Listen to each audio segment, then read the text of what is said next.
కున్నోన్నైత 10 మంది మెచ్చేలా మెల్లోన పుస్తెను గడుతా నిలబెట్టుకున్న మాట మెచ్చుకునేలా ఊరంతా సాధించానయ్యా చదువుతోనే కొలువును నేనే.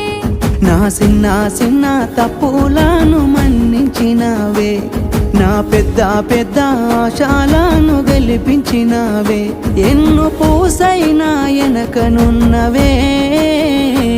నీ త్యాగాలనే రాయవోతే పల్లవి, మారిన నా రాతనే చరణాలవి. కన్నీళ్ళెందుకేవో పిల్ల పల్లవి, ఈ లచ్చుమయ్య గుండెలు పిరున్నది.